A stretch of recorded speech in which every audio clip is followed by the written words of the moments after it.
الحمد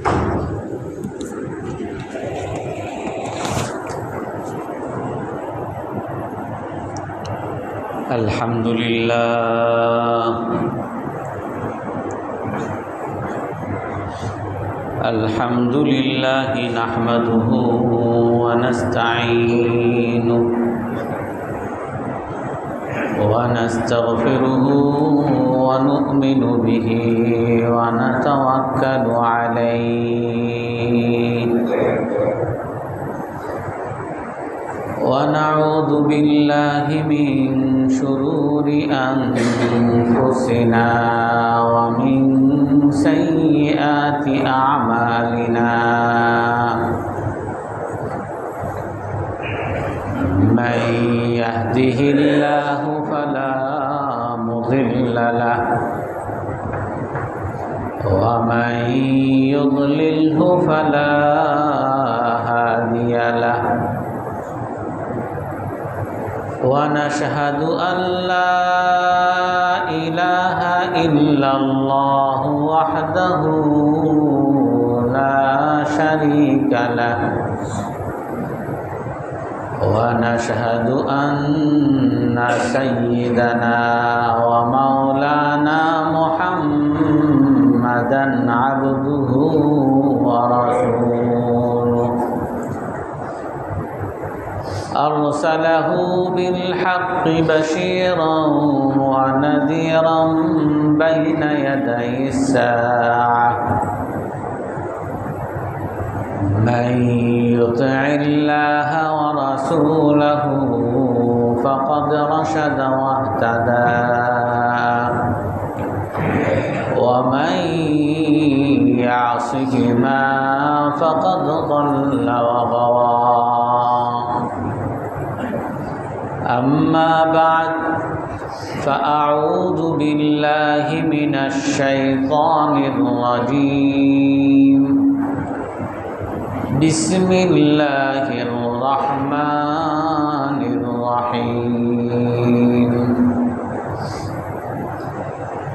الله الذي خلقكم من ضعف ثم جعل من بعد ضعف قوة ثم جعل من بعد قوة ضعفا وشيبة يخلق ما يشاء وهو العليم القدير يوم تقوم الساعة ما لبثوا من غير ساعة كذلك كانوا يؤفكون ولقد ضربنا للناس في هذا القرآن من مثل ولئن جئتهم بآية ليقولن الذين كفروا إن أنتم إلا مبطلون صدق الله العظيم وقال النبي صلى الله عليه وسلم سووا صفوفكم ولا تختلفوا فتختلف قلوبكم ليلني منكم أولو الأحلام والنهى ثم الذين يلونهم ثم الذين يلونهم وإياكم وهيشات الأسواق أو كما قال عليه الصلاة والسلام সম্মানিত মুসল্লিয়ানে কেরাম, আজ আমরা দুর্বলদের প্রতি সহমর্মিতা, বড়দের শ্রদ্ধা এই বিষয়ে আলোচনা করব। রাসূলুল্লাহ সাল্লাল্লাহু আলাইহি ওয়াসাল্লাম হাদিসের মধ্যে বলেন, লাইসা মিন্না মান লাম ইয়ারহাম সগীরানা ওয়া লাম ইউআক্কির কাবীরানা ওয়া লাম ইয়ারিফ লিআলিমানা হাক্কা। সে আমার উম্মতের অন্তর্ভুক্ত না যে ছোটদেরকে স্নেহ করে না, বড়দের সম্মান করে না এবং আলেমের অধিকার জানে না। রাসূলুল্লাহ সাল্লাল্লাহু আলাইহি ওয়াসাল্লাম অন্য হাদিসের মধ্যে বলেন, খায়রু বাইতিল মুসলিমিন ফিহি বাইতুন ফিহি ইয়াতীম ইউহসানু ইলাইহি ওয়া শাররু বাইতিল মুসলিমিন বাইতুন ফিহি ইয়াতীম ওয়া ইউসাউ ইলাইহি। রাসূলুল্লাহ সাল্লাল্লাহু আলাইহি ওয়াসাল্লাম অন্য হাদিসের মধ্যে বলেন, সবচেয়ে উত্তম ঘর হলো সেই ঘর যেই ঘরের মধ্যে এতিম এমন কোনো এতিম আছে আর সেই এতিমের সাথে ভালো ব্যবহার করা হয়। এবং সবচেয়ে নিকৃষ্ট ঘর সেই ঘর যেই ঘরের মধ্যে কোনো এতিম আছে আর তার সাথে দুর্ব্যবহার করা হয়। রাসূলুল্লাহ সাল্লাল্লাহু আলাইহি ওয়াসাল্লাম অন্য একটা হাদিসের মধ্যে বলেন, আল বারাকাতু মা আকাবিরিকুম আল খাইরু মা আকাবিরিকুম। আল্লাহ তাআলার বরকত, আল্লাহ তাআলার কল্যাণ তোমাদের বড়দের সাথে। তোমাদের যেই সমাজে বড়রা আছে, বয়স্ক ব্যক্তিরা আছে, সেই সমাজে, সেই ঘরে, সেই পরিবারে আল্লাহর পক্ষ থেকে বরকত, কল্যাণ থাকে। অন্য একটা হাদিসের মধ্যে রাসূলুল্লাহ সাল্লাল্লাহু আলাইহি ওয়াসাল্লাম বলেন, মা আকরামা শাবুন শাইখান লিসিন্নিহি ইল্লা ইউকাইয়িদুল্লাহু মান ইউকরিমুহু ফি সিন্নিহি। যেই যুবক, রাসূল সাল্লাল্লাহু আলাইহি ওয়াসাল্লাম বলেন, যেই যুবক কোনো বৃদ্ধকে তার বয়সের কারণে সম্মান করে, তার বয়স হয়েছে, বয়স্ক ব্যক্তি বলে যে যুবক কোনো বয়স্ক ব্যক্তিকে সম্মান করে, আল্লাহ তাআলা ওই যুবকের জন্য তার বয়স, তার যখন বৃদ্ধ অবস্থা হয়, আল্লাহ তাআলা তার জন্য এমন এক যুবককে নিয়োগ করে দেন, তৈরি করে দেন, যে তার বৃদ্ধ অবস্থায় তাকে সম্মান করবে।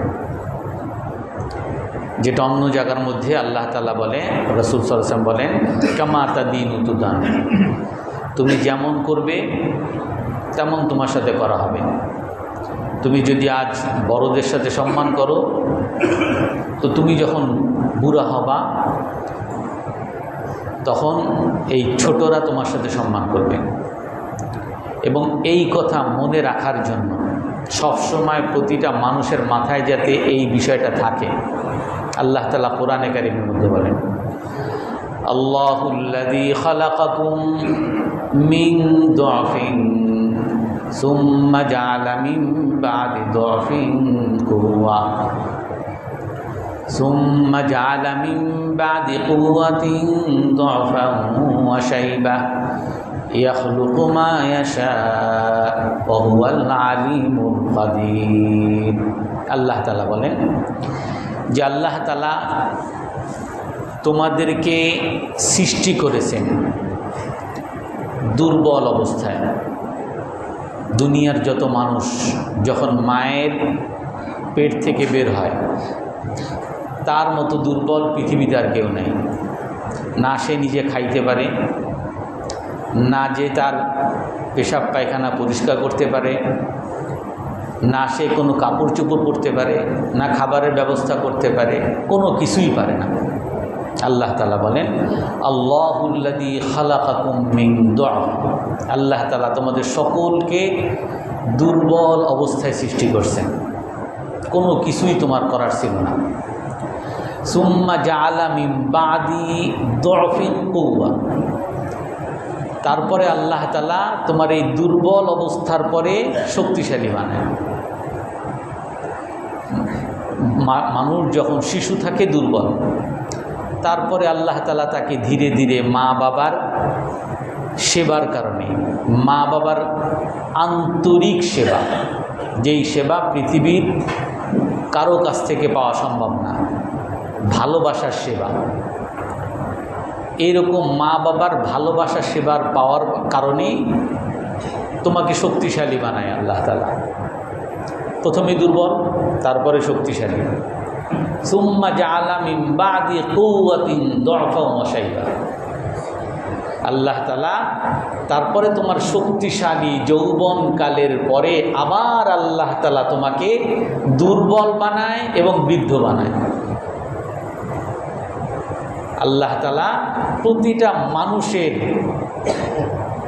যে ধারাবাহিকতা, যেই রীতি, যেই নীতি, যা থেকে কোনো মানুষ এক্সেপশনাল না, সবাইকেই এই রীতির মধ্যে, এই নীতির মধ্যেই যাইতে হয়। সে দুর্বল, শক্তিশালী, আবার সে দুর্বল, বৃদ্ধ।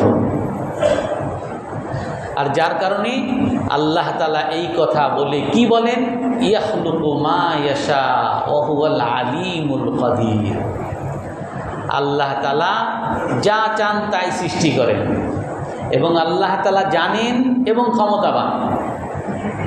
তুমি যখন মানুষের সাথে ক্ষমতা দেখাও, আল্লাহ তাআলা জানেন তোমাকে কে ক্ষমতাটা দিছে। তুমি যখন মানুষের সাথে ক্ষমতা থাকার পরেও ভালো ব্যবহার করো, আল্লাহ তাআলা সেটাও জানেন যে তোমার ক্ষমতা থাকার পরেও কোন চিন্তা, কোন চেতনার কারণে তুমি ক্ষমতা দেখাচ্ছ না। তো এই জন্য প্রতিটা মানুষের চোখের সামনে বিষয়টা রাখা দরকার যে আমি একসময় খুবই দুর্বল ছিলাম, মা বাবা ছাড়া আমার কোনো কিছুই সম্ভব ছিল না। একটা সময় আল্লাহ তাআলা আমাকে শক্তিশালী বানাইছে, আর আমি মনে করি মা বাবার দরকার নেই,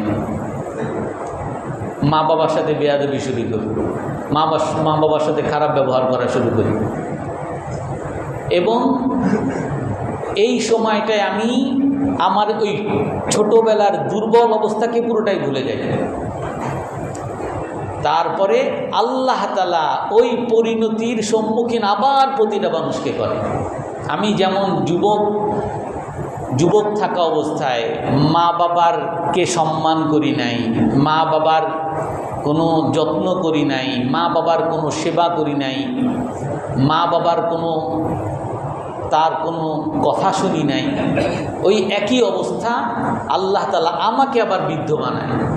আমার ছেলে মেয়ে হয়, ওই ছেলে মেয়ে আমাকে সম্মান করে না, ওই ছেলে মেয়ে আমার কথা শুনে না, ওই ছেলে মেয়ে আমার মুখের উপরে বলে তুমি আমাদের জন্য কিছুই করো নাই, ওই ছেলে মেয়ে আমাকে অসম্মান করে, ওই ছেলে মেয়ে আমি আমার বাবার সাথে যতটা না বেয়াদবি, যতটা না খারাপ কাজ করেছি, এর চেয়ে আরও কয়েক ডিগ্রি আমার ছেলেটা আমার সাথে করে। আর যেটা আমরা এখন বর্তমানে দেখি, আর দুঃখের বিষয়, সারা বাংলাদেশে নামটা আসে মিরপুরের নাম, যে মিরপুরের মধ্যে এমন একটা বাসা পাওয়া গেছে যেই বাসার মধ্যে মা 7 দিন আগে মারা গেছে, তার শরীর অনেক কিছু পচে গেছে, অথচ তার একজন ছেলে বড় যুগ্ম সচিব, আরেকজন বুয়েটের শিক্ষক, আরেকজন মেয়ে সেও আরেক কলেজের শিক্ষক, আরেকজন বিদেশে কানাডায় থাকে। আবার গতকালও শুনলাম আরও একজন নাকি এরকম বৃদ্ধ মিরপুরের কোন জায়গায় নাকি এরকম মারা গেছে। অর্থাৎ এইরকম মা বাবা এরকম বৃদ্ধ অবস্থায় আমাদের সমাজের আনাচে কানাচে অনেক জায়গায় হয়তো এমন পাওয়া যাবে। অনেকটা খবরে আসে, অনেকটা খবরে আসে না। বিশেষ করে মিরপুরের খবরটা বেশ কিছুদিন থেকে আসতেছে। যখন মানুষ শুনে যে আপনার কোন জায়গায় খতিবগিরি করেন, ভাই মিরপুরে, আপনার মানুষ এত খারাপ, ভাই আমরাই খারাপ, যার কারণে মানুষ খারাপ, আমরা কি করব? যে আপনার এইখানে ধর্ষণ হয়, ছোটো বাচ্চাটা ধর্ষণ করে, মা বাবার কোনো খেয়াল করে না, আপনারা কি বয়ান করেন, কি কাজ করলেন এতদিন? আল্লাহ তাআলা কোরআনে কারীমের মধ্যে এই কথা প্রতিটা মানুষকে স্মরণ করিয়ে দেয় যে তোমাকে আমি দুর্বল সৃষ্টি করেছি, তারপরে সবল আমি তোমাকে বানিয়েছি, আবারও তোমাকে আমি দুর্বল বানাবো। সেই সময় মানুষের সেবা, মানুষের দিকে চাহনি, মানুষের কাছে মুখাফিকি তোমাকে আমি বানাবো। এই জন্য তুমি তোমার এই তিন অবস্থায়, দুর্বল, সবল, আবার দুর্বল, তিন অবস্থায় আল্লাহকে মানো, তাহলেই তুমি একমাত্র সফল হবে। বিররু তাবুররুকুম আবনাউকুম, রাসূল হাদিসের মধ্যে বললেন, সহিহ হাদিস, যে তোমরা তোমাদের পিতামাতার সাথে ভালো ব্যবহার করো। কেন? রাসূল বলেন তোমরা ভালো ব্যবহার করো, তবে তোমার ছেলেমেয়েরা তোমাদের সাথে ভালো ব্যবহার করবে। ইফু তাউফু নিসাউকুম, তোমরা নিজে সৎ হও, তোমরা নিজে সৎ হও, তোমার স্ত্রীরাও সৎ হবে। তুমি নিজে ভালো হও, তোমার পরিবেশ ভালো হবে। এই জন্য এইগুলো হলো আল্লাহর কথা, রসুলের কথা। এবং ইসলামের মধ্যে বড়দের সম্মান, ছোটদের সম্মান, আলেমদের সম্মান, এই সম্মানের কথাগুলো যে যেইভাবে ইসলামের মধ্যে বলা হয়েছে, অন্য কোনো ধর্মের মধ্যে এইভাবে বলা হয়নি। অন্য কোনো মতবাদ, অন্য কোনো নীতি, কোনো জায়গায় এইভাবে বলা হয়নি। আর আল্লাহ তাআলা ইসলামের মধ্যে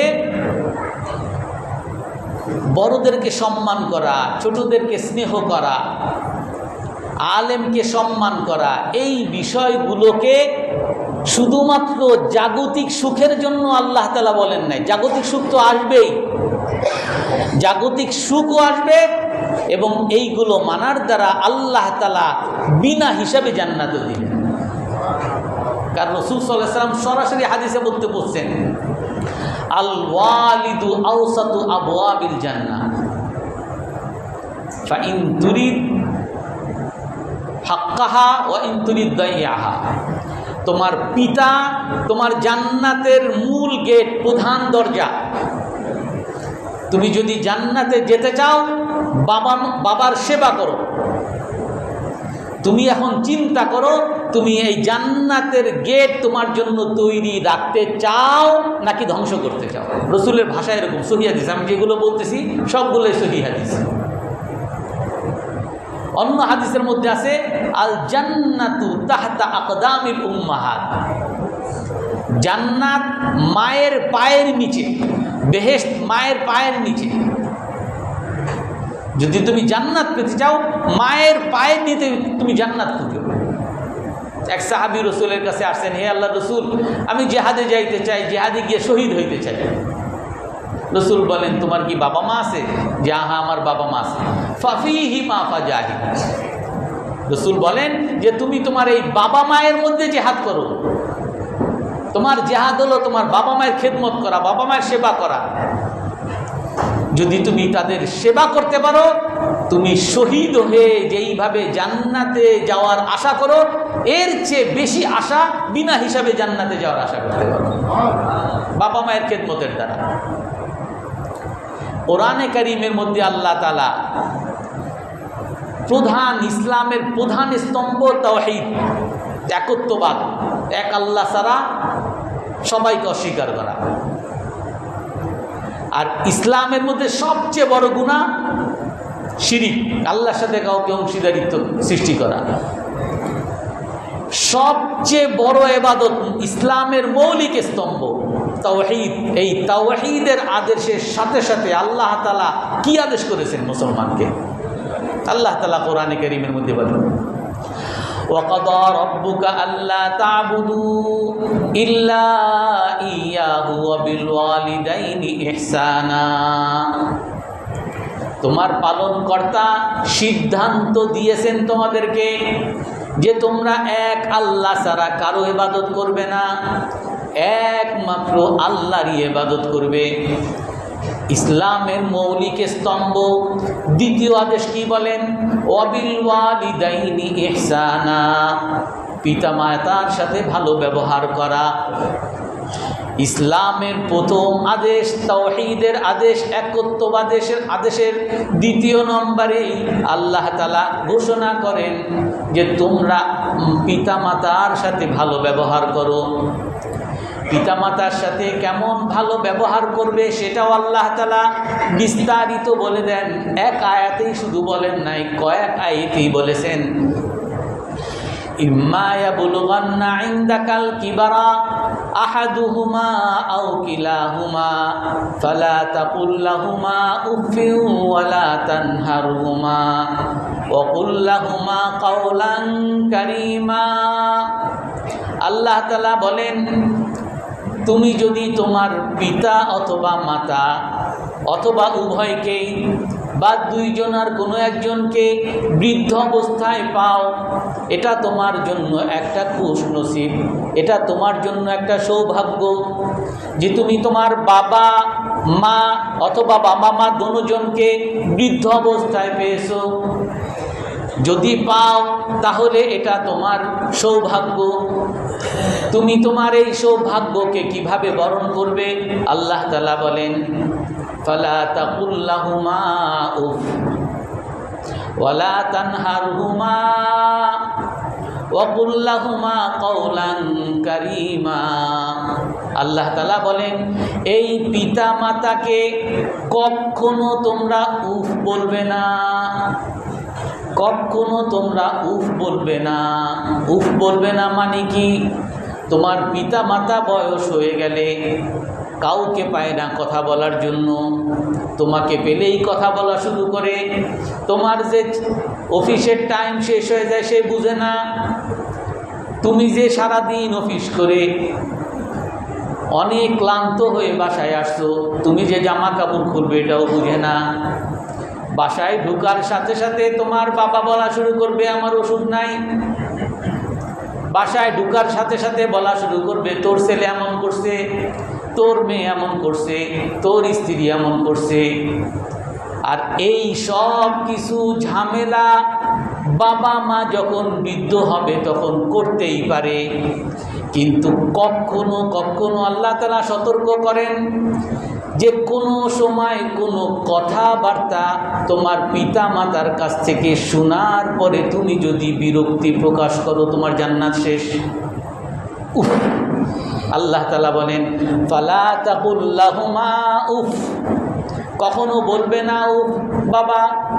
এই কথা পরে রাখেন, আমি একটু জামাটা খুলে আসি, আপনার এই অভিযোগ পরে শুনবো, আমি অফিস থেকে যাই, আপনার কথা এখন আপনি রাখেন। আপনি না কথা শুনেই তাকে চুপ করি আপনি চলে গেলেন। এই সব কিছু আল্লাহ তাআলা নিষেধ করেছেন। ফালা তাকুল লাহুমা উফ, পিতা মাতাকে কখনো উফ বলবে না, বিরক্তি প্রকাশ করবে না। সে যদি তোমার সাথে বসে ঘন্টার পর ঘন্টা কথা বলতে চায় তার কথা শুনবে। যদি তোমাকে তোমার স্ত্রীর অভিযোগ বলতে থাকে, তোমার ছেলে মেয়ের অভিযোগ বলতে থাকে, তুমি শুনতে থাকবে, কখনো উফ বলবে না। ওয়ালা তানহারহুমা, কখনোই তোমার পিতা মাতাকে ধমকের সুরে কোনো কথা বলবে না যে ঠিক আছে রাখেন পরে শুনবো। কোনো ধমকের সুরে কোনো আওয়াজ উচ্চ করে কখনো কথা বলবে না। আল্লাহ তাআলা কি বলেন, ওয়াকুল লাহুমা কাওলান কারীমা, বরং পিতা মাতার সাথে সব সময় ভদ্রতা জনিত দয়া মায়ার সাথে কথা বলবে। তোমার পিতা যাতে, তোমার মাতা যাতে সব সময় বুঝে যে তুমি যে ছোটবেলায় তোমার বাবা তোমাকে শাসন করত, তোমার মা তোমাকে থাপ্পড় মারত, তুমিও বৃদ্ধ হয়ে গেছো, বয়স হয়ে গেছে, বড় অফিসার হইছো, বড় ব্যক্তি হইছো, তারপরও তোমার বাবা যেন বুঝে তুমি তার কাছেই ছোট আছো। আল্লাহ তাআলা বলেন, ওয়াকুল লাহুমা কাওলান কারীমা, পিতা মাতার সাথে মমতাময়ী কথা বলো। এখানেই শুধু শেষ না, আরো আল্লাহ তাআলা বলেন, ওয়াকফিদ লাহুমা জানাহাযুল মিনার রাহমা ওয়া কুর রব্বিরহামহুমা কামা রাব্বায়ানি সগীরা। তোমার পিতা মাতার কাছে তোমার বাহুকে অপমানের বাহু, মমতার বাহুকে বিছিয়ে দাও। আল্লাহর ভাষা এমন। তোমার পিতা মাতার সামনে মমতার বাহু, অপমানের বাহু বিছিয়ে দাও। তোমার বাবা গালি দেয়, তাও ঠিক আছে। তোমার বাবা তোমাকে বকাবকি করে, তাও ঠিক আছে। তোমার বাবা বিছানায় পেশাব করে ফেলছে, তাও ঠিক আছে। তোমার মা বিছানায় পায়খানা করে ফেলছে, তাও ঠিক আছে। তোমার বাবা তোমার মা মাথা খারাপ হয়ে তোমার ঘর বাড়ি সব নষ্ট করে ফেলছে। তোমার ছেলেকে মারছে, তোমার স্ত্রীকে মারছে, তোমার মেয়েকে মারছে, সব ঠিক আছে। আল্লাহ তাআলা বলেন তুমি অপমানের বাহুকে বিছিয়ে দাও, দয়ার বাহুকে বিছিয়ে দাও। ওকুর রব্বির হামহুমা কামা রব্বায়ানি সগীরা। পিতা মাতার সামনে তো ভালো ব্যবহার করলে, আড়ালে এসে বলো, স্ত্রীর সামনে এসে বলো বাবা পাগল হয়ে গেছে, মা বুড়া হয়ে গেছে, মায়ের কথায় কিছু মনে কইরো না, বাবা খ্যাস খ্যাস করে, কিছু মনে কইরো না। আল্লাহ তাআলা বলেন ওয়াকুর রব্বির হামহুমা কামা রব্বায়ানি সগীরা। আড়ালে গিয়ে আল্লাহর কাছে হাত তুলো, আল্লাহর কাছে মায়ার সাথে মহব্বতের সাথে আল্লাহকে বলতে থাকো রব্বির হামহুমা, হে আল্লাহ আমার পিতা মাতাকে আপনি দয়া করেন, কামা রব্বায়ানি সগীরা, যেইভাবে আমার পিতা মাতা ছোটবেলায় আমাকে মমতার সাথে দয়া মায়া করেছে। আমার বিছানায় যখন পেশাব করতাম মা কখনো বিরক্ত হইত না, আমার গায়ের মধ্যে পেশাব করে দিলেও মা কখনো বিরক্ত হইত না, বিছানায় যদি পায়খানাও করে দিতাম মা কখনো বিরক্ত হইত না।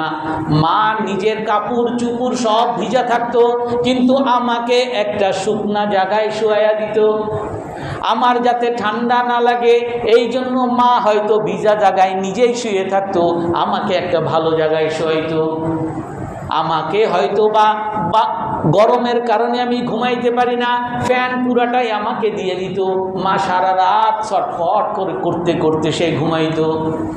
আমার পিতা মাতা আমাকে যেমন মায়ার সাথে মমতার সাথে লালন পালন করেছে, হে আল্লাহ আপনি আমার পিতা মাতার প্রতি দয়া করেন। অর্থাৎ আল্লাহ তাআলা আমাদেরকে শিখান যে আমরা পিতা মাতাকে কিভাবে সম্মান করব, পিতা মাতার প্রতি কিভাবে দয়া দেখাবো। আল্লাহ তাআলা এগুলো অক্ষরে অক্ষরে আমাকে দেখিয়ে দিয়েছেন।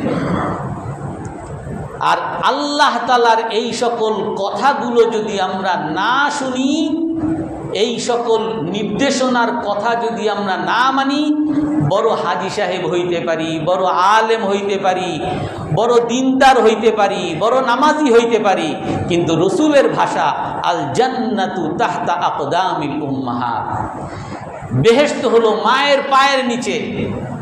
তোমার পিতা হলো জান্নাতের প্রধান গেট। তুমি জান্নাতে যেতে চাও, বাবার সাথে বেয়াদবি করে কখনো জান্নাতের দরজা তুমি খুঁজে পাবে না। তুমি মায়ের সাথে বেয়াদবি করে, মায়ের অধিকারকে ক্ষুণ্ণ করে কখনো তুমি জান্নাতের দরজা খুঁজে পাবে না, জান্নাত কখনো খুঁজে পাবে না।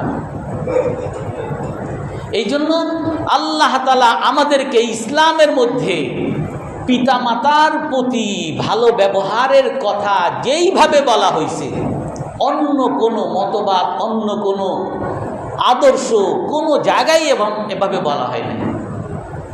আর এই জন্য আমরা যদি নিজেদের সম্মান, কারণ আমিও বুড়া হব, আমাকেও এক সময় এরকম বিছানায় পড়ে যেতে হবে। আমার ছেলে মেয়ে আমাকে ওল্ড হাউসে না পাঠাক, আমাকে আমার ছেলে মেয়ে তাদের ঘর থেকে বের করে না দেখ, আমাকে কোনো একটা ফ্ল্যাটে রেখে আমি পচা গলা মৃত লাশ হয়ে না ফিরি, যদি এইটা চাই, তাহলে রাসূলুল্লাহ সাল্লাল্লাহু আলাইহি ওয়াসাল্লামের আদর্শ, আল্লাহ তাআলার আদেশগুলো আজ থেকে আমাদেরকে মানা শুরু করা দরকার। আমরা মানব তো ইনশাআল্লাহ। এটা আমাদের নিজেদের স্বার্থে। আমি যদি নিজের কল্যাণ চাই, নিজে যদি ভালো থাকতে চাই, তাহলে আমাকে আজ থেকে আমার পিতামাতার সম্মান করতে হবে। শুধু পিতামাতার সম্মান না, ইসলামে শুধু পিতামাতার কথা বলা হয় নাই, ইসলামে পিতামাতা তো আছেই, সাথে যত যত ধরনের দুর্বল মানুষ আছে, বিশেষ চাহিদা সম্পন্ন মানুষ আছে, প্রতিটা মানুষের প্রতি দয়া দেখানোর এক আদর্শ, এক রীতি এই ইসলামে আমাদেরকে দিয়ে রাখছে। আর সারা পৃথিবীতে হয়তোবা মানবাধিকারের অনেক স্লোগান পাবেন, মানবাধিকার রক্ষা করবে, মানবাধিকার রক্ষার জন্য অমুক দেশে হামলা করো, অমুক দেশে মানবাধিকার রক্ষা হয় না। কি মানবাধিকার রক্ষা হয় না? যে ওইখানে মেয়েদেরকে স্কুলে পাঠাইতে দেয় না, এই জন্য তাদের উপরে স্যাংশন, আফগানিস্তানে স্যাংশন। তাদের নিজেদের টাকা আমেরিকা বহুত বছর, 20-40 বছর থেকে মনে হয় 20-25 বছর থেকে তাদের রিজার্ভের টাকা আমেরিকা আটকে রাখছে, ফ্রিজ করে রাখছে, দেয় না। কি? তারা মানবাধিকার রক্ষা করে না। আর বিভিন্ন দেশে, শুধু আমাদের পার্শ্ববর্তী দেশ না, ওদিকে পার্শ্ববর্তী দেশ মায়ানমার, ইন্ডিয়া, এরকম সারা পৃথিবীতে অনেক দেশ আছে, তারা মুসলমান বলে তাদের নাগরিকত্ব হরণ করতেছে। আজকেও আপনারা কালকেও দেখেছেন 10টা অ্যাক্সিডেন্ট, 10টা ঘটনা বিজিবি রোধ করে দিছে, পুশিনের ঘটনা। আর যাদেরকে পুশ করা হয় তাদের বিবিসি সংবাদ একজনে বলতেছে সে 25 বছর ধরে তার কাছে ভোটার আইডি কার্ড ছিল, আধার কার্ড, আরও কি কি কার্ড, এগুলো সব কার্ডই ছিল।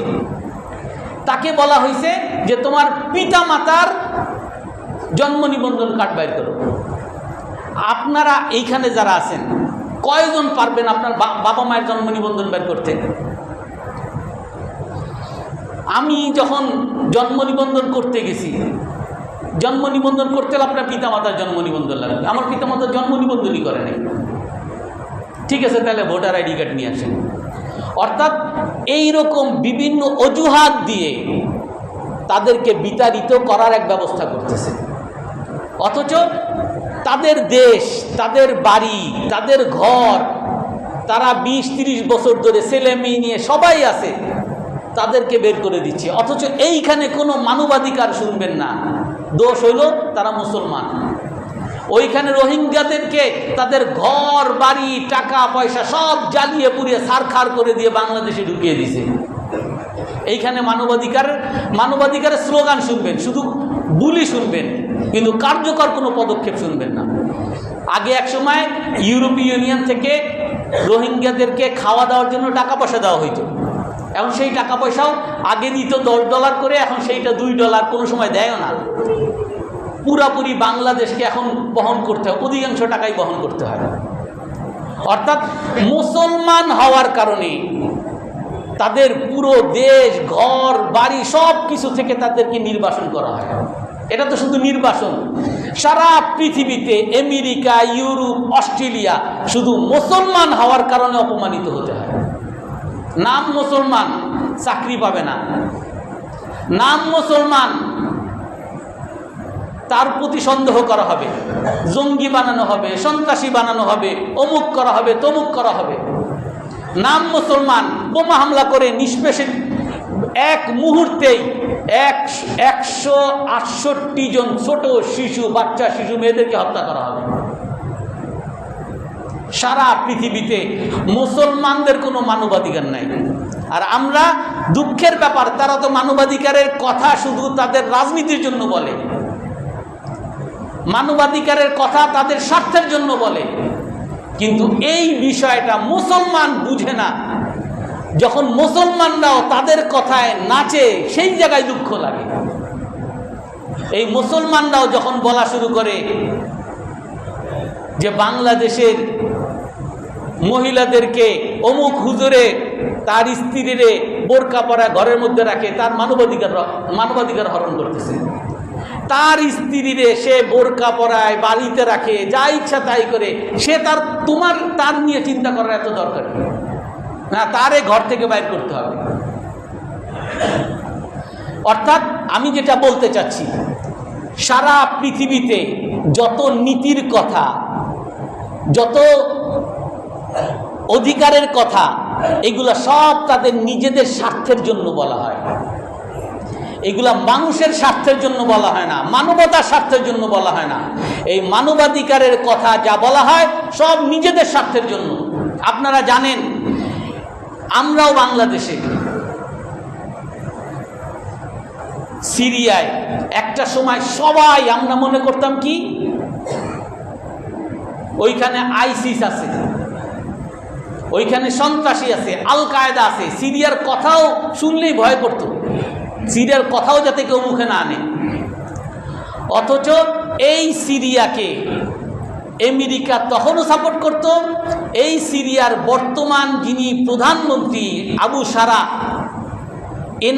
ওনার বিরুদ্ধে আমেরিকার পক্ষ থেকে পুরস্কার ঘোষণা ছিল, $50 লাখ পুরস্কার ঘোষণা ছিল যদি তাকে কেউ জীবিত বা মৃত ধরে আনতে পারে। সেই আবু সারা এখন প্রধানমন্ত্রী হয়েছে, তার সাথে আমেরিকার প্রেসিডেন্ট বসে তার সাথে চুক্তি করে।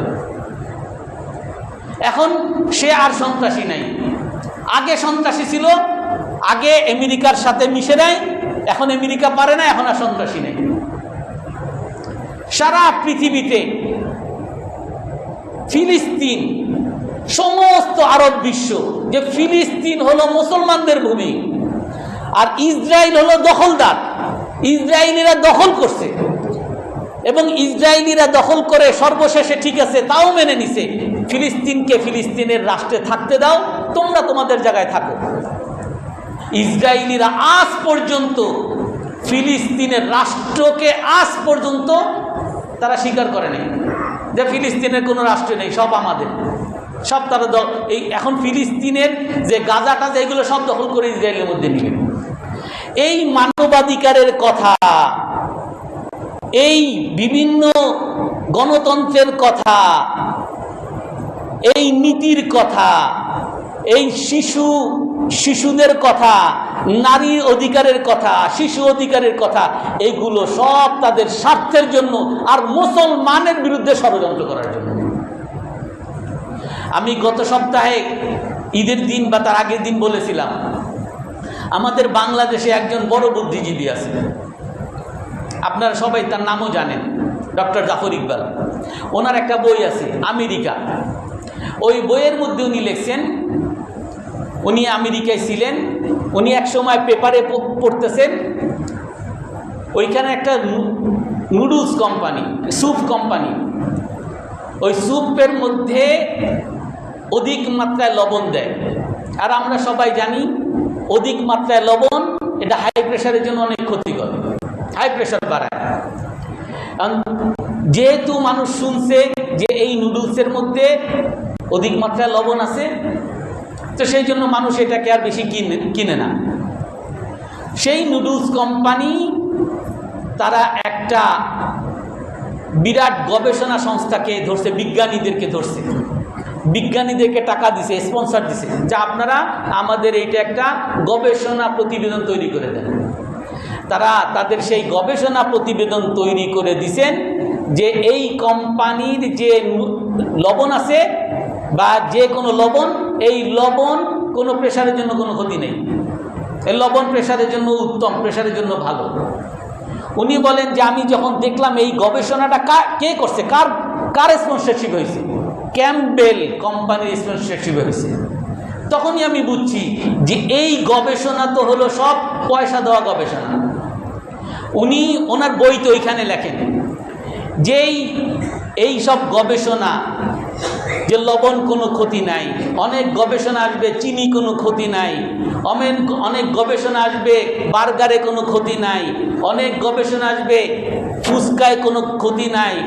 এই সব যদি কোনো গবেষণা আসেও তারপর অবাক হওয়ার কিছু নাই, কারণ এই সব বিজ্ঞানীরা পয়সা খেয়ে যে যার স্বার্থে তাদের গবেষণা প্রতিবেদন দেয়। অর্থাৎ যেই আমরা বিজ্ঞানের পিছনে দৌড়াই, বিজ্ঞান ভিত্তিক সমাজ গড়তে চাই, বিজ্ঞান ভিত্তিক পরিবার গড়তে চাই, এই বিজ্ঞানীরা সব পয়সা খাওয়া। বরং আজ আমি একটা টকশো শুনলাম যে বাংলাদেশের অধিকাংশ পত্রিকা নাকি ইন্ডিয়া থেকে পয়সা খাওয়া।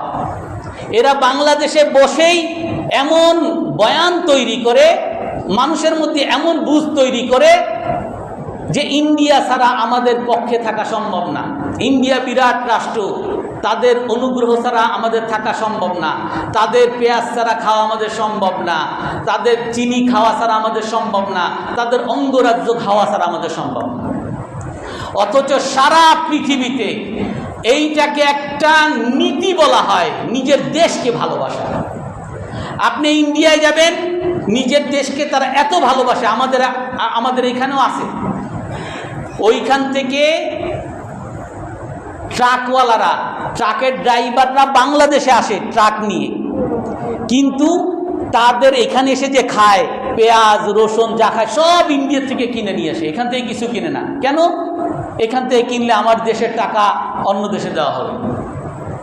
সবাই নিজের দেশ প্রেম সারা পৃথিবীতে একটা প্রশংসিত বিষয়।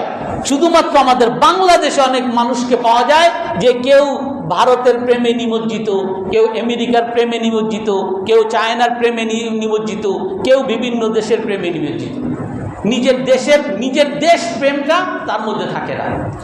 আমার সংক্ষিপ্ত কথা, যে পৃথিবীতে যত মানুষ যত নীতির কথা বলে, যত রীতির কথা বলে, যত অধিকারের কথা বলে, সব তাদের স্বার্থের জন্য বলে।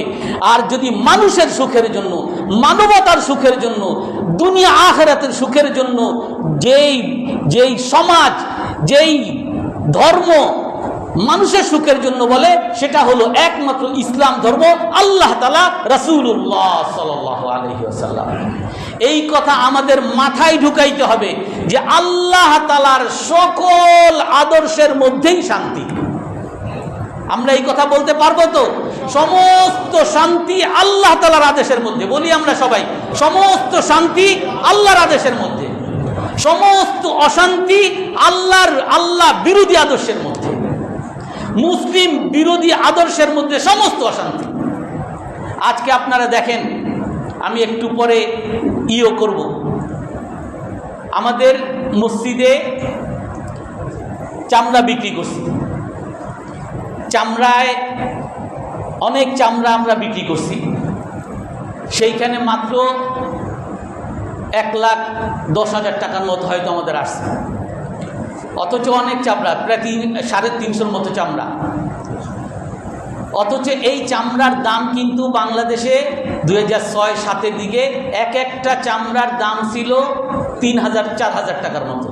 আর সেই চামড়া বর্তমানে আমরা বিক্রি করছি 430-420 করে। এটা আমি গতকাল আমার দেশ পত্রিকায় পড়লাম। আমাদের চামড়া ট্যানারি ছিল ঢাকার হাজারীবাগে, ওইখান থেকে 2017 নিচে সাভারে।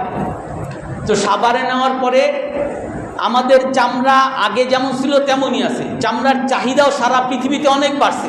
আমরা আগে যেই জুতা, যেই সময় চামড়ার দাম ছিল 3,000 টাকা 4,000 টাকা, আমরা জুতা কিনতাম 200 টাকা করে। আর এখন জুতা হলো 2,000 টাকা, চামড়ার দাম হলো 400 টাকা। অর্থাৎ চামড়ার চাহিদা আছে সারা পৃথিবীতে, চামড়ার পরিমাণও বাড়ছে, কিন্তু আমাদের টাকা কমে গেছে। কেন কমছে? ওই এর মধ্যে প্রতিবেদন আসছে,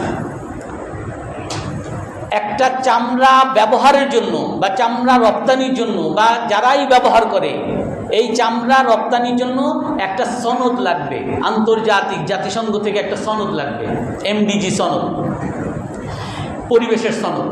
এই সনদ যাদের থাকবে না তারা ব্যবহার করতে পারবে না, এগুলা রপ্তানি হবে না। এমনকি আমাদের বাংলাদেশে যে অ্যাপেক্স, বাটা, যেগুলো নাম করা কোম্পানি, তারাও একসময় বাংলাদেশি এই চামড়া ব্যবহার করতে, এখন তারাও ব্যবহার করে না, তারা রপ্তানি করে, সেগুলা এই সনদ না থাকার কারণে কোনো দেশই নেয় না। তো যার কারণে আমাদের চামড়ার মূল্য নাই। এখন এই সনদ কেন নাই? সনদের জন্য 2017 সনে কয়েক হাজার কোটি টাকা দ্বারা একটা পরিবেশের জন্য এই চামড়ার যে বর্জ্যগুলো, এই বর্জ্যগুলো বের করার একটা টানেল লাগে, সেইটা করা হয়, সেটাও করা হয়েছে, কিন্তু সেইটা অল্প পয়সায় করা হয়েছে বা সঠিক মতো করা হয় না, দুর্নীতির সাথে করা হয়েছে, চায়নারা করছে। আর সেইটা যেহেতু মানসম্মত হয় নাই, এইটাকে আবার নতুন করে আবার সংস্কার করতে হবে, সংস্কার করতে আবার কয়েক হাজার কোটি টাকা লাগবে। যার কারণে ওই যে বর্জ্য পরিষ্কারের যে জায়গাটা করা হয়েছে সেটাও করা হয়েছে, কিন্তু করা হইলেও ওই মানসম্মত করা হয় না। অর্থাৎ আলটিমেটলি আপনি দেখবেন যে আপনাকে এমন একটা সনদ তারা ধরিয়ে দিবে, যারা সনদটা ধরাইছে তারাই আবার আপনার এই চামড়াগুলো বিনা পয়সা নিয়ে যায়, চায়না নিয়ে যায়, ইন্ডিয়া নিয়ে যায়। ইন্ডিয়ায় বিরাট চামড়ার ট্যানারি, বিরাট চামড়া শিল্প করছে, আর চায়নায় তো শিল্প আছে। তারা আমাদের এই চামড়াগুলো নিয়ে তারা তাদের দেশ থেকে বিভিন্ন দেশে দেশে তারা রপ্তানি করতেছে। এটা শুধু এই চামড়ার ক্ষেত্রে না, এরকম আমাদের গ্যাসের ক্ষেত্রে, আমাদের তেলের ক্ষেত্রে, আমাদের কয়লার ক্ষেত্রে আপনারা যদি পড়েন সব পাবেন। অর্থাৎ সারা পৃথিবী, আমেরিকা বলেন, চায়না বলেন, ভারত বলেন, তাদের নিজ নিজ দেশকে তারা ভালোবাসে। আর ভালোবাসার জন্য যেইখান থেকে তারা পায় তাদের নিজের দেশের উন্নতির জন্য করবে। কিন্তু আমরা আমাদের দেশকে আমরা ভালোবাসি না, যার কারণে আমার দেশ আমেরিকা নিয়ে যাক, ইন্ডিয়া নিয়ে যাক, চায়না নিয়ে যাক, আমার মাথা ব্যথা না, আমার পকেটে কিছু দুর্নীতির টাকা আসলেই হবে। এই জন্য আমাকে সবার আগে আল্লাহর গোলাম হইতে হবে। ইসলাম আমার একমাত্র সুখের উপায়, আল্লাহকে মানা একমাত্র দুনিয়া আখিরাতের কল্যাণের উপায়, রাসূলের আদর্শই একমাত্র আমার পরিবারে, আমার সমাজে, আমার রাষ্ট্রে উন্নতি আসার উপায়, সুখ আসার উপায়। এইটাকে আমার মনে প্রাণে ধারণ করতে হবে। এই কথা বিশ্বাস আমাদের মধ্যে নাই। আপনারা আরো একটু সহজ করে দেই, সারা পৃথিবীতে যান, সারা পৃথিবী, আমেরিকা, ইউরোপ, চায়না, যেখানেই বলেন, কোনো জায়গায় আমাদের দেশে বর্তমানেও পারিবারিক যে সুখ আছে, বন্ধন আছে, বাবা মা ছেলে মেয়ে, আমরা ঈদের সময় সবাই মিলে যে সুখটা উদযাপন করি, সারা পৃথিবীর কোথাও নেই। কোনো জায়গায় নিজে বাবা ছেলেকে পরিচয় দেয় না, ছেলের মাকে সে জানে না, মায়ের সন্তানকে সে জানে না, সারা পৃথিবীতে। এখনো আল্লাহ তাআলা আমাদেরকে এই সুখটা এখনো রাখছে শুধুমাত্র ইসলামের কারণে। এই জন্য আমার বিশ্বাসকে ঠিক করব যে আমার সুখ, আমার উন্নতি, আমার ডেভেলপমেন্ট একমাত্র ইসলামের মধ্যে। এই কথা যদি আমার মধ্যে ঢুকাইতে পারি, তারপর আমি ইসলামের জন্য, আল্লাহর জন্য, রাসূলের জন্য, মানবতার জন্য কাজ করতে পারবো। আমরা করবো তো ইনশাআল্লাহ। আল্লাহ তাআলা আমাদের সকলকে আমল করার তৌফিক দান করে।